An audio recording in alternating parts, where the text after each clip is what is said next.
think I'm good na. Okay, Actually, okay. Wait oo. lang. Inom lang ako Sige, tubig. sige. Actually, bro, I'm very excited. Ano pa ako, mga 1:30 PM pa ako prepared. It's the first actually. Bakit? Bakit? It's a first. It's a Oh, first. it's the first, to ano, you're the first actually to ask me to do this kind of talk. I mean, lots of people have, I've been with lots of people na yun, galing araw kumanta, ganyan-ganyan. So, gusto nila ako makasama sa gig. Pero bilang yung mga taong gusto ko makausap, parang ganun, kumbaga, ganun.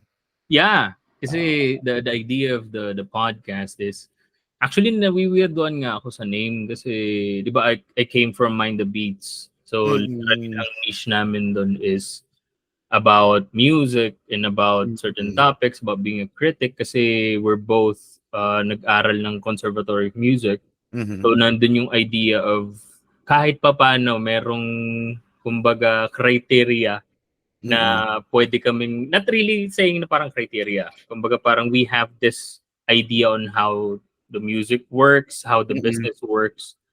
Tapos nung gumawa ako ng sarili kong podcast, I want to retain that niche pero parang ang gusto ko kasi literally na aside kahit ano pa yung art form mo, literal na kahit nagpe-painting ka. Actually nag-iisip nga rin ako mag-add ng mga probably DJ or yung mm, host para malaman ko kung paano ba maging isang let's say DJ, paano maging isang host. Kasi sa music kasi I feel like marami na ako natutunan with them eh. yes, I And to get be it. honest, this is the first time na yung ano ba tawag doon, yung style ng pagiging frontman mo is gonna be my first time talking to Mm, you.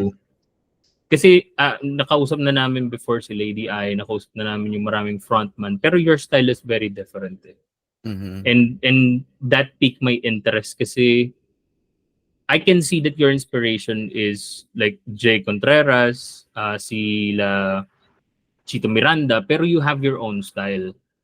Pero before that, since nag-roll na naman tayo, oo, oo, um, gusto ko na simulan ko muna na you are the vocalist of Featuring Pejong. mhm. And congratulations at sa inyong natapos na gig. Actually, man, it's a big gig. 12 Yes, Monkeys.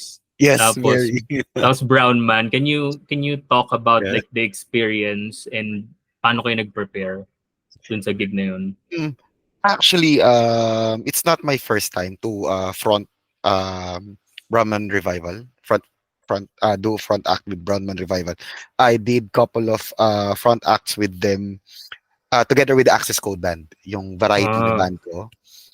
That's where I've been called Chito Miranda of the South, parang ganun.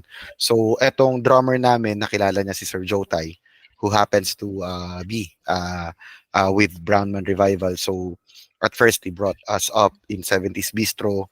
And then this time, dinala niya kami sa 12 Monkeys. Very big, yes, very big. And yung preparations namin is like, same aspects naman sa practice and everything. So nag-explore lang kami ng mga bagong genre. Like we did a POT song na hindi wow. namin ginagawa before. Kasi nga ano ko kanto rock and roll lang ako eh. I don't know if I can enjoy that song. I don't want to perform a song na kahit gaano siya kaganda kung hindi ko siya na-enjoy. So this time medyo brave and bold yung ginawa namin. And then syempre, as we know, Chito Miranda, na my number one idol, is one of the owners nung bar. So sabi ko, nung una, first weeks nung nalaman nakuha namin yung gig, I've been very pressured na parang, hala, dapat galingan ko, hala, dapat ganito ko, hala, dapat ganyan ako. Until tumatakbo yung oras, tumatakbo yung panahon, 3 days before, hindi ako makatulog. Sabi ko, kung sinasabi nga ng tao na magaling ako, na nagagalingan sa akin, sila, that's the time that I was enjoying my performance. Not really, dapat aralin ko to, dapat sa ulado ko, ganyan. So, what I did 3 days prior to that gig is, i-mindset ko yung sarili ko together doon sa GC namin, nagchat-chat ako.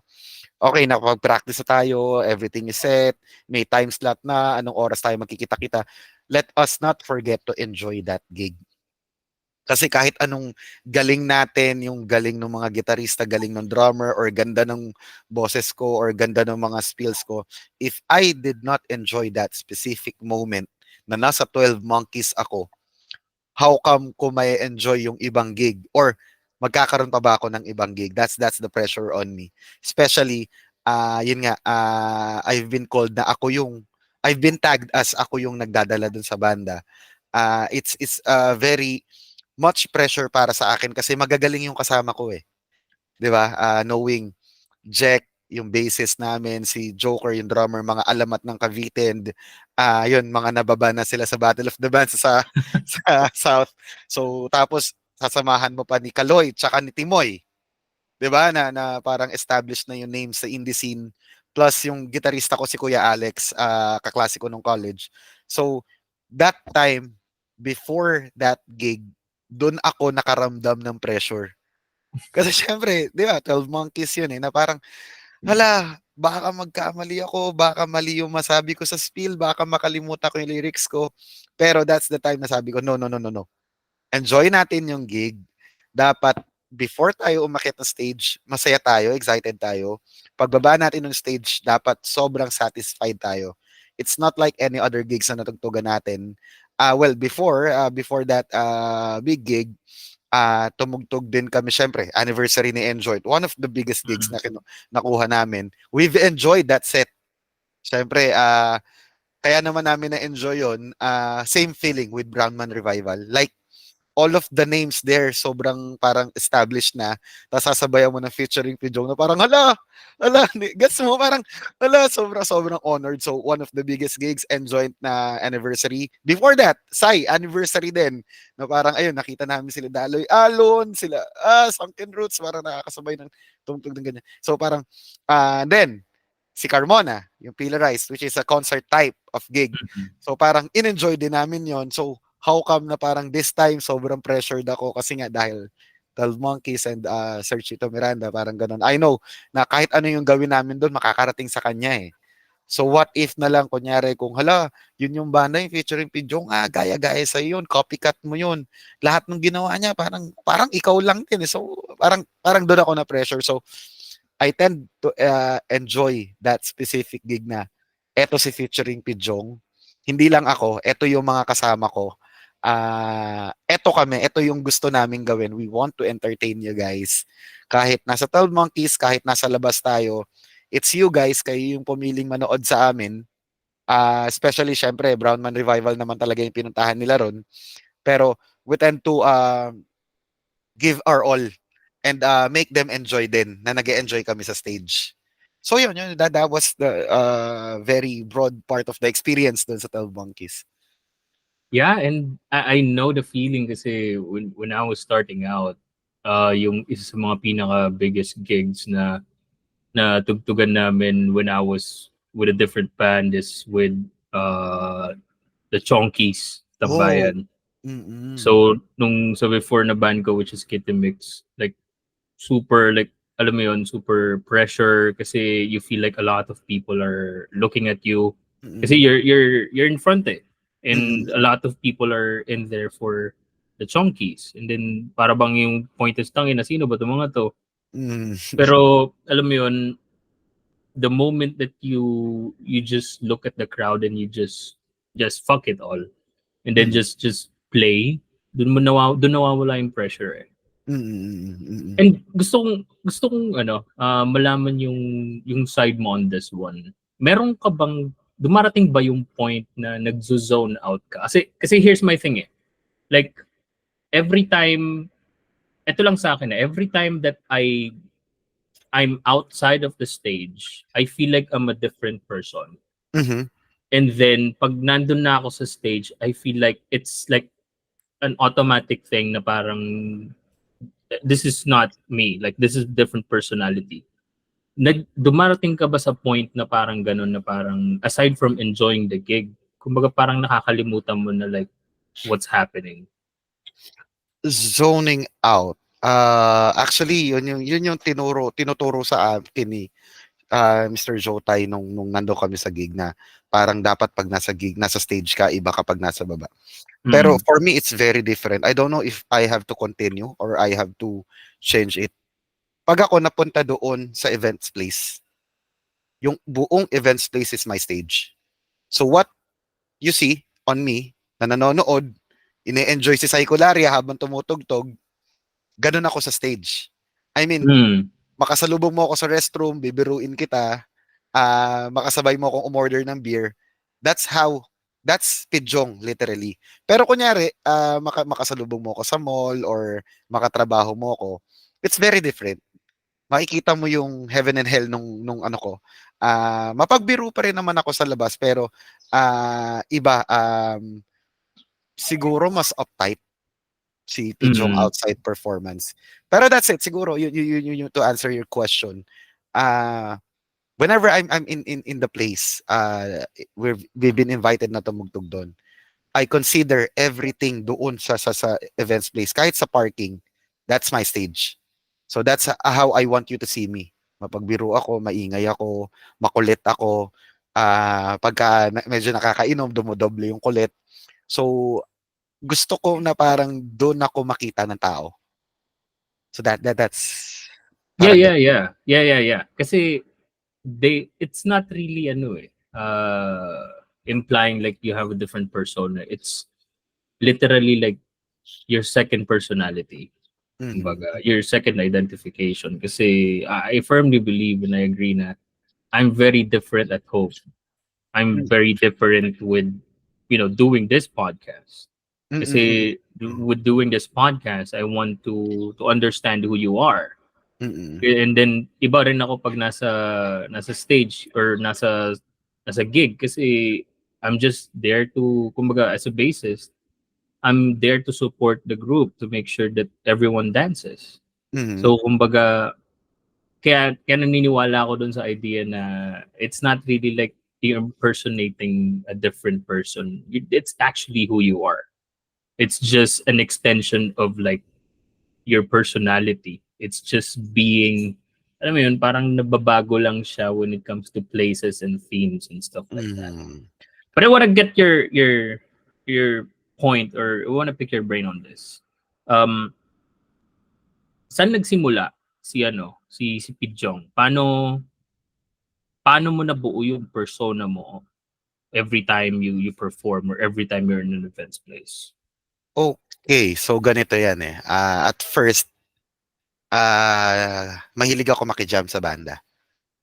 So 2015, 2013, nakikijam ako sa sukat. Sabi nga nila, kasi high school pa lang ako yung pinapakanta nung mga classmates ko, may dala silang gitara. Although gitarista ako before, kasi sa church gitarista ako, gusto ko mag-gitara. Um, Sabi nila, pre, kaboses mo si Chito Miranda. Luckily, si Chito Miranda, siya lang yung kilala kong banda before kasi hindi kami, as kids, hindi kami nabigyan ng luho masyado. Galing Japan yung mga audio items namin, yung mga Discman and everything. Isa lang ang CD ko, Bigotilyo. Yun lang, outside syempre sa Hillsong oh, yeah, CD. yeah, yeah. Kasi nasa church ako tumutugtog.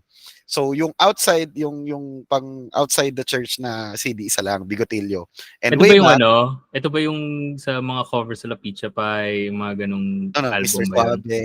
Suave, Yung ba Mr. yun? Suave, Yung ba yung album na yun sa Bigotillo? yes, Okay, Bigotilyo, okay, okay, Ted okay. Hannah, Alumni Homecoming. Oh, yeah, yeah, yeah, yeah, yeah. Ayan, oo. So, Bigotilyo, pinapakinggan ko siya. Pero kasi kilala ko naman si parokya ni Edgar before pa kasi yung mga pinsan ko, mga tito ko, I know na hindi si Edgar si Chito Miranda. And mas kilala ko si parokya ni Edgar kaysa kay Razorheads. Although lumaki ako sa yung mga tito ko, mga pinsan ko, gitarista, drummer, bassist, vocalist. Yung bunso kong kapatid, vocalist din. So, parang musically inclined kami pero sobrang limited nung naging influence ko. So sabi, kaboses ko raw si Chito Miranda, high school, college, ganun pa rin. Pero nung college, pinurso ko mag-gitara talaga. So I've been lead guitarist doon sa mga Battle of the Bands and everything. Tapos, yun nga, nung nagka-work na ako dyan sa sukat, nakijam ako dito sa Access Mode na banda. Until, yun, nagkapalitan ng contacts. 2 years after, hindi pa rin kami nagkita. 1 year after, hindi kami nagkita until Christmas. Pumunta ako sa isang bar, sila yung nakaset, nakilala ulit nila ako. Nakijam ulit, uy, kaboss mo si Chito, ganyan, ganyan. Ano ka na sa amin, sama ka na sa amin pag may gig. Ayan, sila Axel yon, Axel Chipong yan, sila Robert De La Peña, Joseph Sia, Nick Tano. Medyo ano na rin sila ngayon, established sila sa variety band industry. So, until nagwatak-watak to si Access Mode kasi napunta ng Visayas yung drummer, yung gitarista, ano na siya, acoustic na rin siya kaysa nag-lead. Magkasama pa rin si Joseph and si Axel. Sakto-sakto nag-resign ako. I was depressed in my first job before. Mahirap talaga maging accountant eh. Garang ganun. So, nag-resign ako. Sabi niya, ni Axel sa akin, uy, gusto mo ng trabaho? Sige, basta ano, sure yung kita. Gusto ko yung may sure natin. Sige, ano, buo tayo ulit. Access code. That's the time na pag-usapan natin kanina impersonating. That's the time. When I step up in the stage, I'm not Pidjong anymore. I'm Chito. Kahit doon sa bar, ang kilala sa akin, Chito. So I was very proud. Bata pa ako noong 2017, 2018. Very proud ako na parang, uy, Chito Miranda. Kahit dito sa bahay, naasar ako ng kapatid ko. Chito! Ganyan-ganyan. So, puro parokya yung kinakanta ko. As in, nauso na sila Spotify, sila Deezer. Pinakinggan ko na lahat ng albums nila. As in, song per song, ano yun, fillers per filler, pinanood ko ulit yung Inuman Sessions, ganyan-ganyan. Yan, sige, Chito tayo. Nagpatato pa ako ng henna. Dito, Del Monte nakalagay. Parang ganyan. Tapos, lagi ako nakakap sa gig. Lagi ako nakakap. Until, medyo tumatagal-tagal, yun, may sumession sa amin na drummer, which is Jonathan Milegrito. Drummer nila Timoy before sa Sai. He, asked me na parang, meron siyang tinanong sa akin, pero the whole point is, if you want, parang pwede ka sa indie scene, pero hindi ka pwedeng si Chito ka doon. So that's the time, parang medyo kinwestiyon ko yung sarili ko. Outside Chito Miranda, sino ba ako? Nanood ako ng ibang banda. Mali ako ng pinanood, Kamikaze yung pinanood ko. Tapos sa tayo yung Tower Sessions, yung umiinom siya ng kandila. Yeah. So, pinanood ko siya, nag-enjoy ako until na hindi ko sinasadya, na-capture ko yung galawan niya. Until yan, nagpahaba ako ng buhok, ganyan. So, meron akong dalawang pinoportray, si Jay, tsaka si Chito Miranda.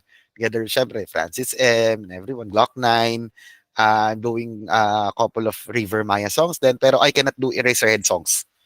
Medyo mataas yung boses ni Ellie, hindi ko siya abot. So, yun, access code kami, yan, cover, ganyan.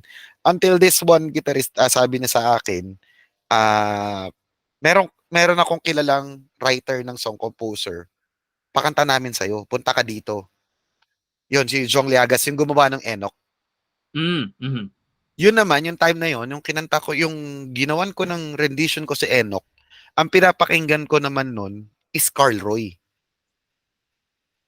So, if you'll have to listen to that Enoch, well, pag na-record na siguro namin, meron siyang pagkakatulad sa panaginip ng POT. Hindi lang siya nagpapalit-palit. Oh yeah! Kaya pala parang Yeah, that's it. Parang Carl Roy yun Oo. Okay. So, yun. Siguro, ang talent ko, I'm not really kaboses si Chito Miranda. Ang talent ko is para akong sponge. Kung sino yung pinapanood ko, nagagaya ko. Oo, kaya hindi ko pinapanood si Johnny Sins. Ayun. Mahirap magaya. Oo, mamaya makita mo ako sa gig, uy, ba't kalbo ko na? Alam ko na. Wag ganun. Kidding aside, so yun. Para ako si Willie Nepomuceno ba yun? Yung nagka-copy ng mga voices, tas parang ganon. Ako nadala ko lang siya doon sa performance. Until yun, sinasama na ako ni Kaloy sa mga indie gigs. Sound Bucket, under Sound Bucket. Nanonood lang ako. Tapos pinapa-jam niya ako pagka may free time. Hindi ko alam ang sistema nito before na line up na banda pala. Kala ko pag may indie gig, pupunta doon, uy tara, sampa tayo, ganon. Akala ko ganon. So one gig, full pack yon sa San Pedro yun eh, sa San Pedro. Nakita ko si Saikularia. Apakagaling. Tapos, tinatawagan ko na tong access code, yung mga kabanda ko sa access code, na baka pwede tayong pumunta rito para makatugtog. Hindi ko nga alam na nilaline up pala eh. Walang dumating na access code kasi busy, ganyan, may mga gigs din sila. Gusto kong tumugtog. Sinausap ko si Carlo. Kaloy, alam niyo naman yung chords nitong song na to, which is Banal na Aso sa Tong Kabayo. E minor C. Mm. Ano mo ako, kakanta ako. Hindi ako napagbigyan ni Kaloy, nagtampo ko. Hindi ko alam na may sistema until in-explain niya sa akin, may ganyan, nakakahiya sa mga bands na naka-line up, nagpa-line up sila, pumunta, ay, ganun pala, yung ba't ako nagtampo, ganyan, ganyan, sorry ako na sorry sa kanya. Until second, nung sumunod na gig nila, doon sa San Pedro ulit, sa may covered chord, nilagay na, Block Zero featuring Pidjong. Doon nagsimula si featuring Pidjong. So, ang Mm. pinakauna kong kabanda, si Kaloy. Ang dami kong binuo na banda, combo ni Hepe, DBM, yung nag-start kami. Laging no show, laging, kasi nasanay ako sa Access Code. Sa Access Code, siguro sa 5 years, ilan years na ba kami nagpo-play? 7 years namin playing, from 2017 2024.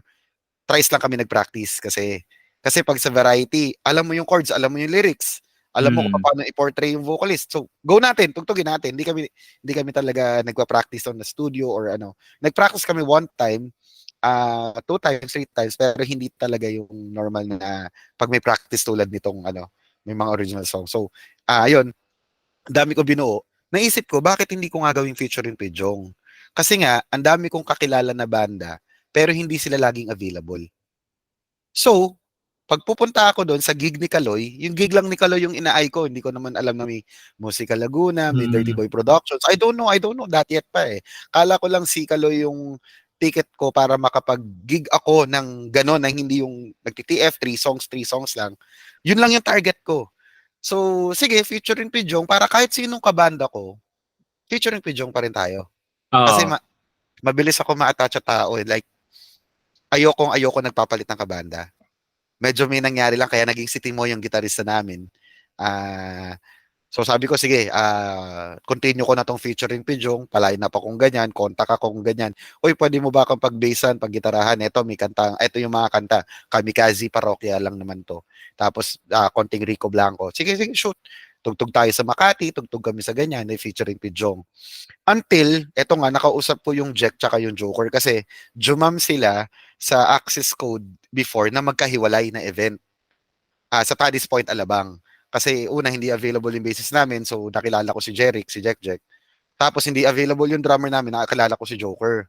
Tapos alam ko naman na ano, parang hindi sila connected do sa Access Code. Kasi sa Access Code, medyo may ano kami, parang before, hindi ko sila mahatak sa mga indie gig. Kasi ito yung bread and butter namin eh. Yeah. Parang ganun. So pag indie gig, walang bayad. So until yon nagkaroon ako ng trabaho, ako, pwede. Pero wala pa ako sa posisyon para ilibre ko sila ng pamasahe or something like that. And to bayaran yung TF nila on that specific night. So hindi ko sila ma-push.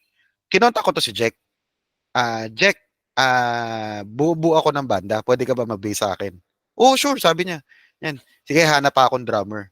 Tapos, yung drummer na nasa isip ko si Joker, hindi ko alam na magkakilala sila. Kasi Ah, nagalingan ako kay Joker eh. First gig namin, alam niya pagka lalakas ako, alam niya paghihina ako kahit hindi kopya doon sa tunog yung kanta. So yun, nag-yes sila. And then naalala ko ito si Kuya Alex, yung gitarista ko. College pa lang kami, nakitaan ko na siya ng talent kasi he's a bedroom guitarist for how many years.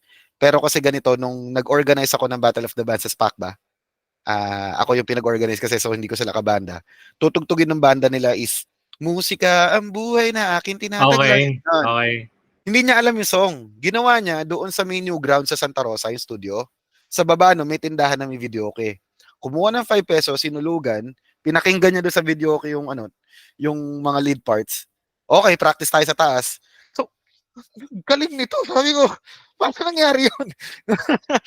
Talagang di mo alam, di mo pinapapakinggan. Sabi, napapakinggan ko sa radyo, pero hindi ko siya sinisipra. Kasi ano siya eh, mala Razorback, Wolfgang na gitarista siya. Mm. Okay, sige. Tapos, sa Makati, nung nag-work ako, medyo malapit yung work namin, nagkakasabay kami sa bus. Kuya Alex, bubuo na ako ng banda, ha? Then, ikaw na yung kasama ko. So, yun nga, siya yung kasama ko doon sa kuya, doon sa way back before pa, bago ako maging access code. So, yun, nabuo kaming 4. Tapos, kumuha sila ng isang gitarista, ayan. Ayan, sabi ko, pangalan natin featuring Pidjong. I'm not sure pa kasi kung okay kayo na sumama sa akin. Ganyan-ganyan. Hindi ko alam, available ba kayo dito sa mga days na to, ganyan-ganyan. Unang gig namin kay Kaloy, pasok ako doon sa bar sa Pasita. Pagpasok ko, alam ko na hindi ko kilala yung mga tao pero alam kong big names sila sa indie scene. Okay. Sila Japet, Downtown Heroes, yan, mga ganyan. Psycholaria, napanood ko nga, Mm. sobrang idol ko talaga nung napanood ko sila. Sila yung nag-push for me to make a decision na pumunta sa indie scene. Um, Lapitan yung mga tao, pumasok pa lang ako doon sa ano, sabi ko, sikat na ba ako? Kasi syempre, Chito Miranda na South eh. Lumagpas. Lumagpas sa akin. Si Joker pala yung pupuntahan nila. Kasi si Joker pala is very well known na hindi ko alam before. Hindi ko alam before. Gusto ko lang siya kuhanin kasi nakabati ko siya sa tugtugan. Hindi ko alam na bumabattle siya. I don't know their story yet. Hindi ko alam na alamat pala ng Cavite yung mga hayop na yun. Parang, ala, ganun yung drummer ko pala. Tapos, syempre, si Jeric, Twin Towers sila. Yun, ganun din. Mm. Kilala sila. Ala, kilala pala yung mga kasama ko rito. Ako lang pala yung ipot. So, kailangan kong galingan. Lineup namin noon is Sexy Sexy. Kwan, Daliri. Tapos, pinasok ko yung Enoch nga, nagawa ni Sir Jong Liagas. Try natin to. So, that was a blast talaga. That was a blast for me. Yun yung pinaka-turning point na, eto pala, pwede. Pwedeng, hindi ako si Chito Miranda. That's the first gig, if I can still remember, na hindi ako nag-cap. Not to portray sa anyone. Although nag-oka-tokat kami, pero that's the first gig na hindi ako si Chito Miranda. And I kinda liked it. I mean, ayoko naman magyabang na, okay, Chito Miranda is Chito Miranda, pero for me, it's ano eh, there's only one Chito Miranda, I cannot duplicate that. Although kaboses ko siya, kaya kong gayahin yung galaw niya, pero Chito Miranda is Chito Miranda. Ngayon, gusto ko i-build, Pidjong will be Pidjong. Kasi right now, it's Pidjong pa lang. Not Pidjong is Pidjong. So, yun. Nagkaroon ako ng sariling identity. I don't know yet pa kung sasama sila sa akin sa mga susunod na gigs. Until anniversary ni Sunken Roots sa Muntinlupa under PMP Productions, we were Mm. invited. Mhm. We were invited. First time ko nakita si Sunken Roots, tapos nakita ko na matatanda na nga sila talaga doon. Oh, so impression is established tong bandang to, naririnig ko na Mm. sila before. Tapos sobrang babait nila. Bakit sobrang babait nila na parang first time namin magkita, nakakabiruan, tas niyayakap ako ni Manhart. Ewan ko kung ba't love na love ako ni Manhart noon. Seryoso, I got a picture. Pero ang pinunta ko talaga doon is si Psycholaria. Kasama Mm. namin si Psycholaria. Tumatakbo ko noon kasi inahabol ko yung gig nila. Nag-chat ko sila, yung mga kabanda ko. Ito na, si Psycholaria na kasi tumatakbo ko from babaan ng jeep papunta doon kasi sa may Pure Gold San Pedro. San Pedro yun eh. May boundary. So yun, kita ko ulit si Psycholaria, ganyan. Tapos gusto ko ipakita sa kanila. Psycholaria, hey, this is the time na magkakasama tayo. Ito na yung banda ko. Solid na kami. Parang ganon. Okay, tas ganyan. Unti-unti ko na nakikilala yung iba-ibang productions until na papasok ako kay Musical Laguna, doon sa Rock Mob. Alright. Until, ayun na, nag-sync in na kami na si featuring Pidjong. Um, it's very, yung pangalan ng band, it's very self-centered kung hindi mo siya maintindihan. Kasi yung iba, Bamboo siya. Ano pa bang mga pangalan ng banda yung si Carlo, gumawa siya ng Kaloyski. Pero yung sa akin kasi, featuring Pidjong, na parang fini-feature mo ba si Pidjong lang. Kung hindi mo naintindihan yung pinanggalingan, kasi before, I wasn't sure if people were gonna like me, if band members were gonna like me, if I am not Chito Miranda, if I am not Mhm. Jay Contreras. I'm very blessed na nakasama ko tong mga taong to. Kasi parang, alam mo yun, ang dala nilang pangalan ni Speedjong. Jack Reyes, yung bassist namin, is sending messages to me. Kasi nasa ano siya eh, nasa tag doon, sound tech industry siya ngayon. Nakakasabay niya yung ibang mga banda. Pag nakikita daw siya, uy, si Pidjong to. And the way he tells me that story, he's kind of proud na tawaging Pidjong siya. Like, are you watching One Piece? No, no, no, No, no. no, pero you're familiar with it. Yeah, yeah, yeah. So One Piece, si Luffy, Mugiwara yung tawag sa kanya, yung icon niyang cap. Pag tinawag yung mga crew members niya na Mugiwara to, Straw Hat Pirates to, sobrang proud sila. Same Mm. as pag tinawag to si Jack na Pidjong na parang, sino ba yung Pidjong? Kasi ako, hindi pa rin mag-sink in sa akin. Kahit sinasabi niyo na magaling ako kumanta, may puso ako, hindi mag-sink in ka sa akin kasi may hinahanap pa ako eh. May gusto pa akong ilabas eh. Na dito ko nakukuha sa ano. So, and that first start of the story na parang pinagtripan ko lang na i-feature si Pidjong kasi hindi ako sure na magkakabanda ako. Then punta tayo ngayon sa point ngayon na ayaw na nilang umalis. Na parang nag-e-effort sila lahat, share yung sa page, kumuha ng malalaking gigs, basta yung mga resources, time and effort para ilabas to si featuring Pidjong. It's not, sabi ko nga sa kanila pangarap ko dati na sumikat kasi for the lack of better terms, kulang ako sa attention. Like that. Kasi nerd ako nung bata ako I was an achiever nung bata. So, kung wala akong medal, hindi ako papansinin ng mga tao. Parang gustong-gusto ko yung attention na yun. Pangarap ko lang to before, looking back. Pero right now, pangarap na natin lahat to So, parang hindi nyo naman ako i-build, tutulungan i-build yung pangarap ko lang. May pangarap din kayo. And dun sa pangarap nyo, you chose me to front. Parang gano'n na parang yung trust nila sa akin na sinabi ko sa kanila, I don't know where will we be going. Mapupunta ba tayo sa point na kukunin na rin tayo with hundreds of thousands na talent fees? Mag-guest ba tayo sa mga TVs? I don't know. Sabi ko, I don't know. Hindi ko alam kung saan tayo pupunta. Na-enjoy ko tong journey natin I cannot promise you anything na parang gusto nyo pa rin ba sumama sa akin? Well, nakikita ko naman kahit sabi nila gusto nila akong palitan na parang in-example nila parokya ni Edgar, wala nga si Edgar. So kahit yung featuring Pidjong, wala si Pidjong, okay lang. Parang gano'n. Pero nakikita ko naman on their efforts, on their ways of telling me, no, Pids, hindi mo na lang pangarap yan. Kaya kami nag-e-effort, yung pangarap namin, ini-entrust namin sa'yo. So, hindi ako pressured on that part. I am very happy and I am very, anong pangalan nun? Yung pagka nakakuha ka ng opportunity, privileged Yeah. to have these people around me doon sa band.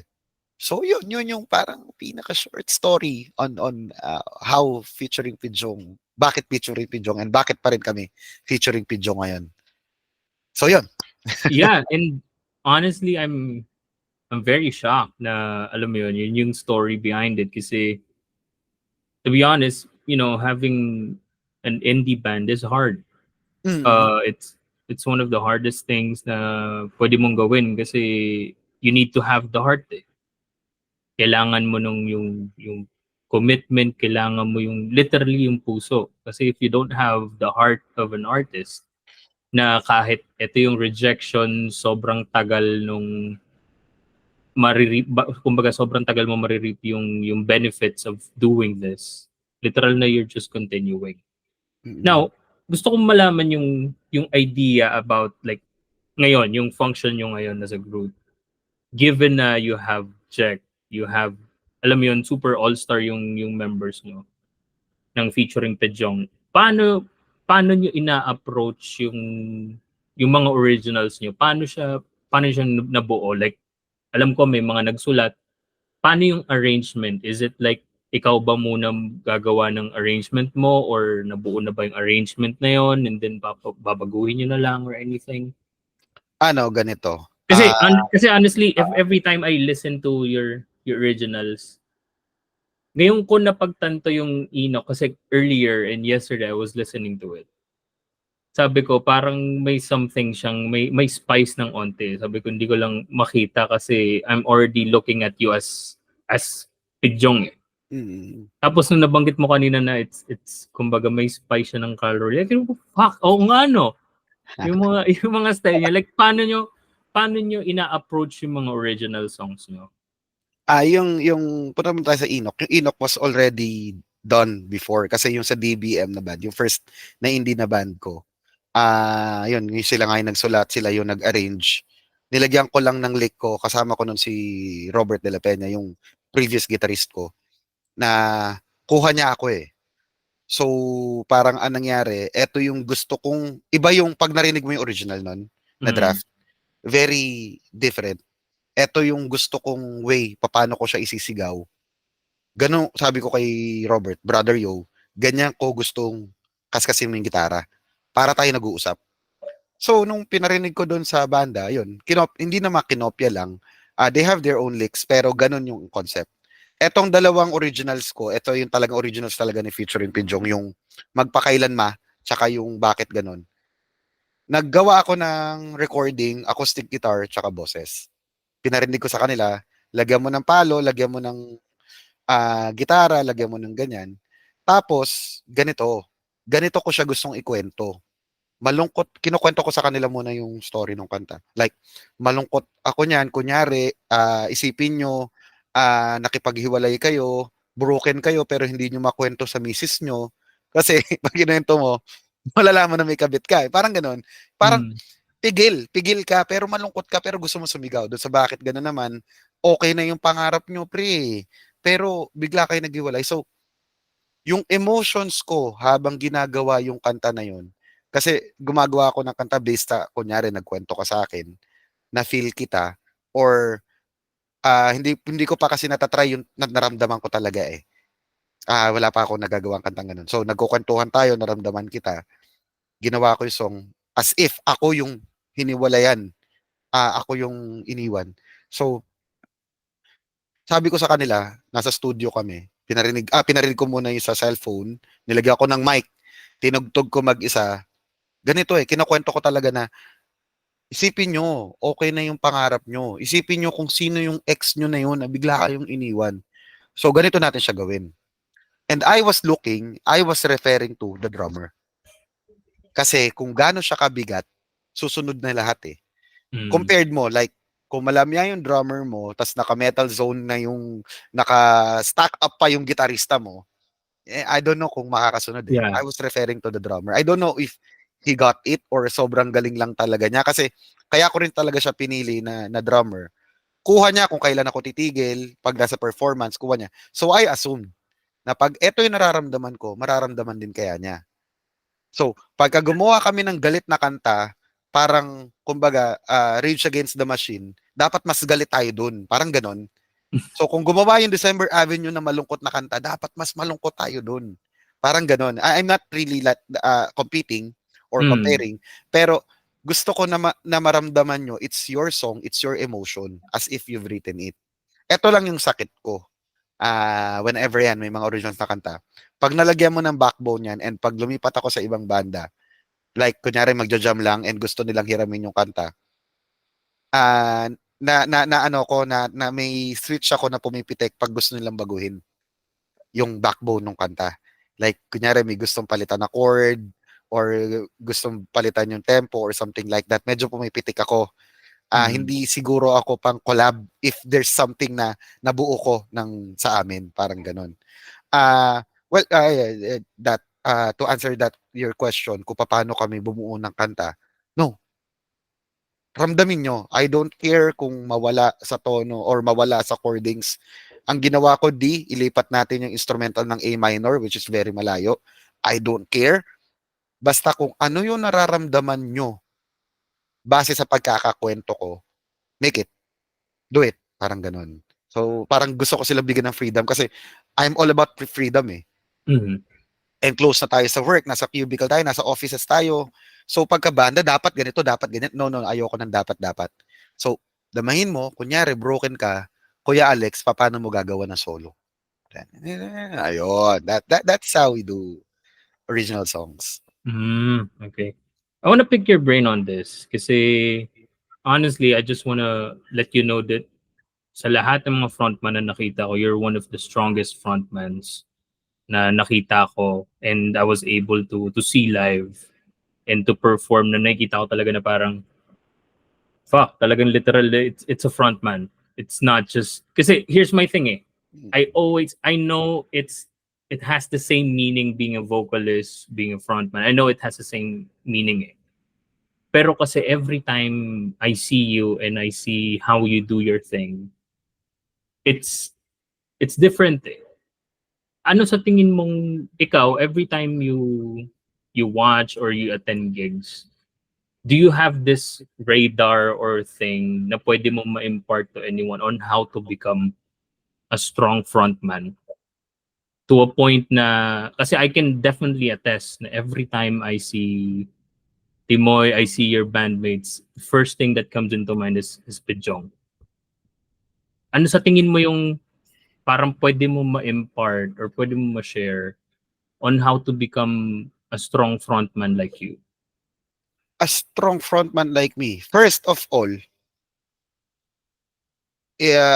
kung the question is, gusto mo ba maging strong frontman like me?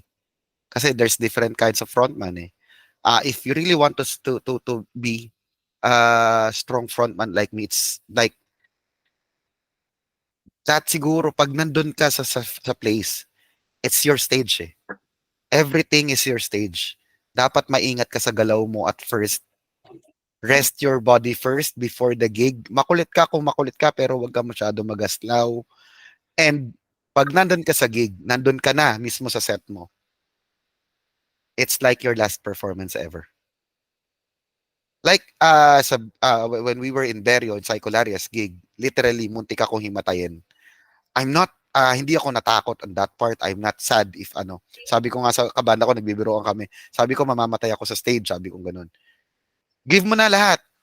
Tomorrow baka mag-pandemic, baka mamaya may mangyari sa work na hindi ka na makapag-perform. Basta parang every time nakakanta ako or tutugtog kami, iniisip ko yon na walang next time. Wala na next time eh. Mamatay na ako, mamatay. All out na tayo dito. Kahit lagay mo ako sa studio, you can ask my band members, yung performance ko sa studio and performance ko sa stage is very much the same. I don't do much of the singing na nakaupo. Nakaupo lang pag may pinag-aaralan, sinisifra. Pero pagka pina-perform na namin yun, pagka nagpa-perform ako, pag kumakanta ako, yun na yun nasa mindset ko. There will be no next time. Baka hindi magustuhan yung performance ko or baka mamaya may makaaway ako na kabilang banda kasi baka mag-agawan kami kay Bini Mika, ganun. Crush din pala niya si Bini Mika, so baka mag-away ka. Hindi, kidding aside. So parang, isipin mo na lahat ng pwede mong isipin kung bakit last, pero the mindset is, that is the last. Why not give it all? Parang ganun. Okay. Magano lang ako, may gusto na akong pag-usapan. Mhm. Kasi a lot of people are entering the community, and given na alam mo yun, I feel like we pareho tayo nang galing dun sa idea na it doesn't need to be perfect before you perform. You just Mhm. you just need to have the heart. Mhm. And right now, kasi malaking factor na yung pagkakaroon ng social media versus alam mo yun, live. Ano sa tingin mo yung take mo when it comes to like people that are, ako, I'm gonna be honest I see a lot of bands that has really strong social media following pero medyo naglalak when it comes to doing live Mhm. performances. Ano yung take mo doon sa current situation na nangyayaring ganun? The very question is, saan ka ba nag-enjoy as a performer? Like, do you perform live na may nakikita or are you like somehow an introvert performer na gusto mong kumanta, gusto mong ano pero takot ka dun sa sasabihin ng tao eh. So if that's the case, if you'll enjoy performing on social media, well maybe doon ka pupunta. And doon naman sa part ko, like ako, gusto kong makikita lagi yung reaction ng tao. I'm a people pleaser. I'm an entertainer type of person. So parang jester, tawag nila doon sa psychology. Jester type, parang ganun. Gusto ko, makita agad yung reaction mo pagka ginawa ko to. Magagalit ka ba? Matutuwa ka ba? Nangangati ako doon. Ayoko na nang huhula. Hala, gusto ba ni Boss Irvin nung sinabi ko yung Irvin dance yung ginagawa ko?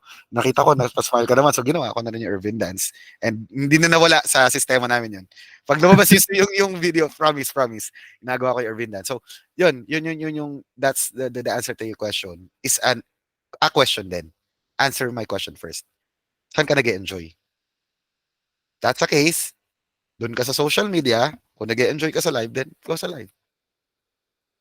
Yeah, that's good. That's a different take kasi I've been having this, hindi naman siya parang question, kumbaga parang idea kasi medyo dumadami na tayo nasa indie scene, and kumbaga parang nakikita ko na like I don't know why, pero I think it's just me kasi ako kasi personally I feel like I'm judgmental in a way, especially every time I attend gigs.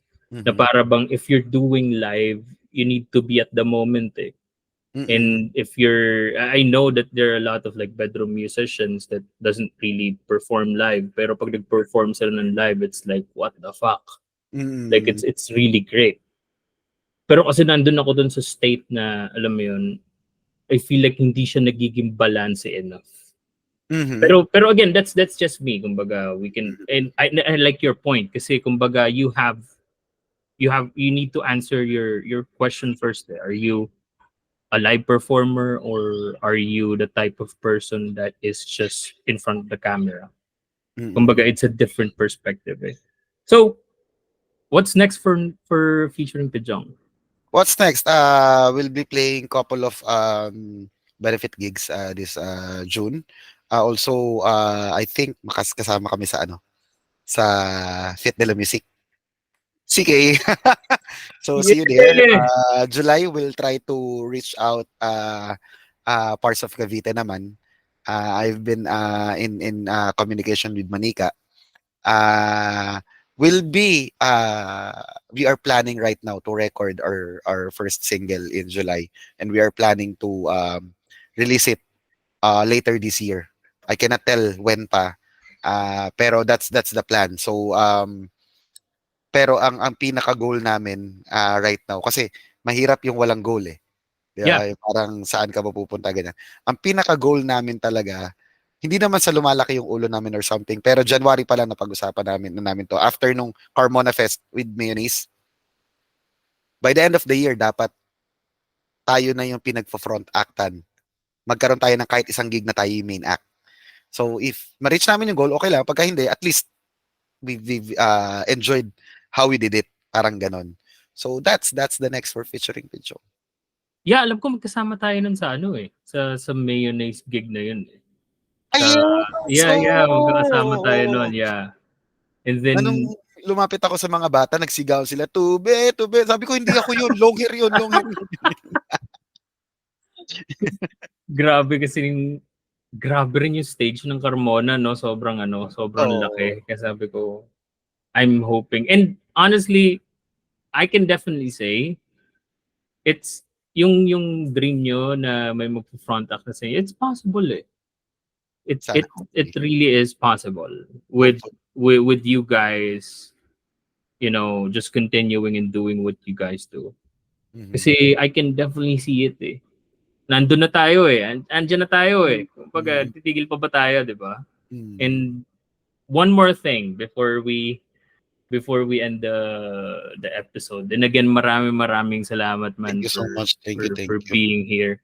I know hindi pa ako ganun kalaking podcaster. Yung bosses ko is not really that big, pero thank you so much for having a conversation with me. And pleasure is mine. This is my first. I'll be valuing this. This is my first seryoso. Yeah, maraming salamat. Pero ito nga yung gusto kong take on you. This is very different from the featuring Pijong and the music scene. So, kasi nabanggit mo earlier that you're the entertainment kind of guy. And I know that I had this conversation with Monty before on our previous podcast or old podcast na minention niya is may mga musicians na talagang ang dream nila is to become, to be on top. And then may mga artists naman ang dream is to just produce music. Literally na kahit literal na walang makikinig or anything. What's your take on that? That two types of artists na literal na their dream is the same with us to be on the top. And then etong mga musicians na to, like I forgot the band I was listening to it. It's Yael's brother. Na literal na ayaw nila ng ng publicity. Yung gitarista yata yan. Yeah. Yata, oo. Yeah, they don't want any publicity. What's your take on that? Well, I think there's much more than those two kinds. May iba pang kind siguro, I think. Meron din kasing gumagawa ng music not just to produce or to be on top. Yun lang yung gusto nilang maging outlet. Kasi yun nga, siguro there's something parang na-trauma sila before. I know people, na-trauma sila before. Music na lang yung outlet nila. They don't want it to be produced. They don't want it, ayaw nilang makilala ng tao, ayaw nilang makita yung mukha ng tao. Pero they want to create music. Doon naman sa isang part na yun na mention mo na they just want to produce music na parang just available lang. Ang basa ko doon is hindi sila madamot na tao. I have the talent, I want to share it to you. That's it. That's it. All right. Sumikat kami or whatnot, kumita kami or whatnot. Basta I just want to share to you. So yun yung mga mapagbigay ng mga tao. Kasi yung nakikita kong magagaling na gitarista, tas gitarista muna tayo. Gitarista, tas tinatago nila sa room nila yung galing nila. Parang nadadamutan ako sa kanila. Yun yung sinabi ko kay Kuya Alex before. Nadadamutan ako sa inyo. Kung maganda yung boses mo, nasa CR ka lang, ang damot mo. So, hindi sila madamot. Yun. And then, dun naman sa punta tayo sa part natin na meron tayong gustong marating. Kung hindi tayo pupunta doon, sino? Di ba? May pupuntahan eh. Sayang yung pupuntahan. Sino? So, if they don't want to go there, tayo na lang. Tara, sabay-sabay tayo. Parang ganun. That's my take on that. Yeah. And lastly, super lastly na. This is for people or for any artist that is up and coming. Ano yung advice that you can partake? Coming from, being the Chito Miranda of the South to you as Pidjong right now. Una, know your priorities. Like me, I have 3 kids na. Pero I've started out, wala pa kasi akong anak nun. So I have established that Chito Miranda of the South muna until nakakuha ng malalaking gigs. Know your priorities. Number 2, know your resources. Unang-unang resource mo is ikaw. Anong meron sa'yo? Ano yung pwede mong i-share sa mga tao? Kasi at the end of the day, gagawa ka ng show, tao rin naman yung mag-aano sa'yo eh. Mag-aangat sa'yo eh.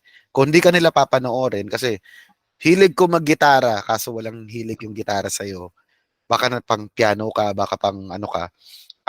Then, after knowing your resources, know the people around you. Unang-una, wag mong, kasi merong mga tao puro pakabig eh. Sino muna yung naniniwala sa'yo muna na ano yung gusto mong ibalik sa kanya? Like for me, I have Kaloy. Naniniwala siya sa akin, pero akala ko nga before parang extra time yon. Gusto kong fill upan yung extra time mo na para may show ka. And I want to be the best performer there, not really comparing to other performers. Gusto ko lang masabi na ako yung best kasi as a sign of respect, in-invite mo ko. Ang dami-daming taong pwedeng in-invite mo ko, gagalingan ko na. Parang ganun. And whatever craft that you have chosen to do, you want to do a band, acoustic, you want to do instrumentals, basta nando ka sa show, nando ka sa stage. Yon. Always tell yourself, wala nang bukas. Everything will come after. Tapos wag mong masyadong i-overpressure yung sarili mo na yun nga, di ba, may different goals tayo na pag-usapan kanina. May gusto mag-produce lang, may gusto sumikat noon. Wag mong i-overpressure yung sarili mo doon. Enjoy the trip, not the destination. Sabi sa akin ni Joe Tayan. But that's it. Yeah.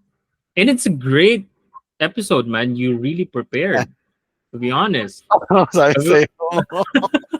Sabi ko nga eh.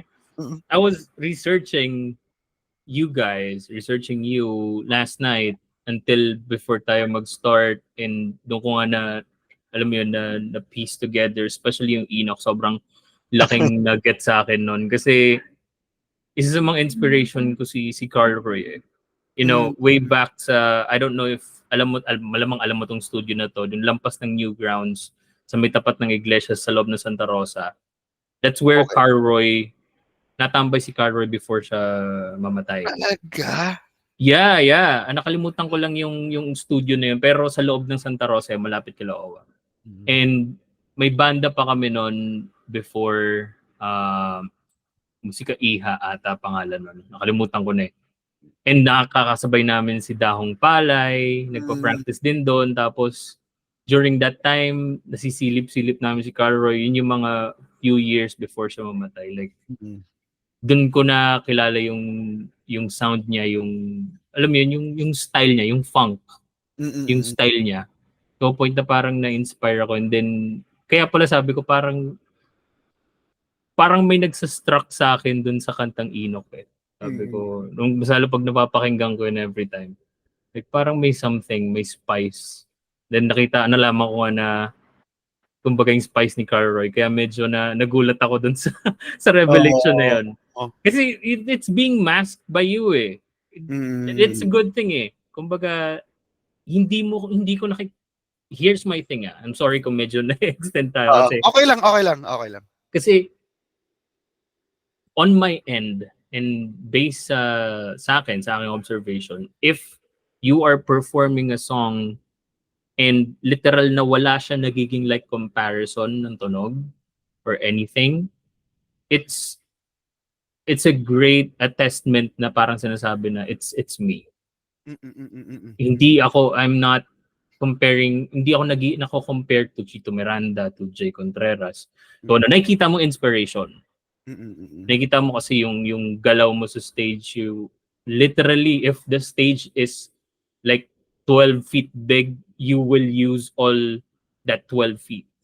Kumbaga, every time I watch you guys, ganun yung nangyayari. So, even bumababa ka pa sa stage, you're really into it. Kumbaga, kaya narinig ko yung Inok, sabi ko, at nalaman ko yung trivia doon. Sabi ko, hindi ko siya nahalata.